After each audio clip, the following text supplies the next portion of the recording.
80 शब्द प्रति मिनट। महोदय, भारत में दरिद्रता का साम्राज्य था, इसलिए स्वामी जी ने आध्यात्मिक शिक्षा के साथ साथ 2 मुख्य आदर्शों, कर्म ही पूजा है तथा मानव सेवा ही ईश्वर सेवा है, की शिक्षा भी प्रदान की।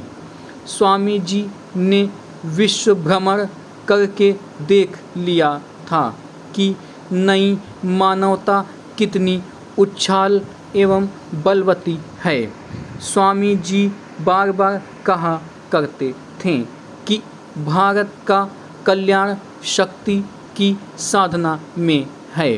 वे उस प्रकार के सुधारक और संत थे जिसकी अनुभूति में पुराने धर्म नवीन रूप ग्रहण करते हैं। सच्ची ईशोपासना यह है कि हमें अपने मानव बंधुओं की सेवा में समर्पित कर देना चाहिए। स्वामी जी ने मानवता को सर्वोपरि माना है। उन्होंने संपूर्ण विश्व को एक परिवार के समान प्रस्तुत किया। शिकागो के सर्वधर्म सम्मेलन में सभा को संबोधित करते हुए कहा, मेरे अमेरिका के भाइयों और बहनों, स्वामी जी का संदेश था कि आपस में मिलजुल कर रहो और इसी भारतीय एकता के महत्व को स्वामी जी ने बड़े ही सुंदर ढंग से समझाया है। मन से एक बनो, विचार से एक बनो। मन से एक होना समाज के अस्तित्व का सार है। जीवन का धर्म आदान प्रदान है। धर्म व्यक्ति और समाज दोनों के लिए उपयोगी है। स्वामी जी ने सब धर्मों को एक समान नीति का प्रवर्तक माना है। कोई धर्म छोटा अथवा बड़ा नहीं, दोष किसी धर्म में नहीं, अपितु धर्म के गलत विश्लेषण में है। पैरा, स्वामी जी ने कहा कि हमें धर्म का आधार नहीं छोड़ना चाहिए। याद रखो, यदि तुम पाश्चात्य भौतिकवादी सभ्यता के चक्कर में पड़कर आध्यात्मिकता का आधार त्याग दोगे तो उसका परिणाम होगा कि 3 पीढ़ियों में तुम्हारा जातीय अस्तित्व मिट जाएगा, क्योंकि राष्ट्र का मेरुदंड टूट जाएगा। उनकी महान मानवीयता और सच्ची सार्वभौमिक भावना हमारे दरवाजे पर दस्तक दे रही है।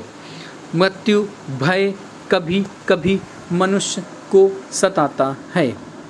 अपना मरण तथा स्वजनों का देहावसान आदि अनागत भविष्य के सोच विचार में कोई कोई भय खाता है, दुखी हो जाता है। ऐसी दुश्चिंतता क्यों? कभी कभी मनुष्य मृत्युंजय की कल्पना करता है। भगवत गीता के अनुसार अज्ञानी को ही मृत्यु भय होता है, आत्मज्ञानी को नहीं है। जीवन की सफलता के लिए आत्मज्ञान परम आवश्यक है। आत्मज्ञानी का मन सुदृढ़ हो जाता है, उसे मृत्यु भय नहीं होता है। वह अधिक बलवान और धैर्यशाली होता है, विजयी होता है।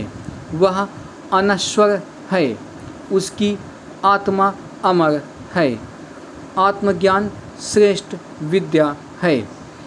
उसके अभाव में भौतिक अभ्युन्नति की उपस्थिति में भी मनुष्य अशांत तथा दुखी रहता है। दुर्बल हो जाता है।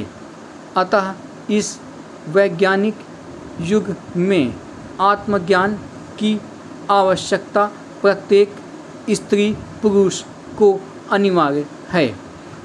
आश्रमवासियों की अपेक्षा गृहस्थाश्रमी को आत्मबोध या आत्मज्ञान की आवश्यकता आज ज़्यादा पड़ रही है।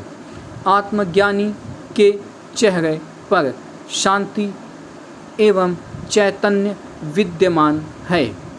मानव के शरीर में एक ऐसी शक्ति विशेष है जिसे किसी भौतिक उपकरण द्वारा जाना नहीं जा सकता।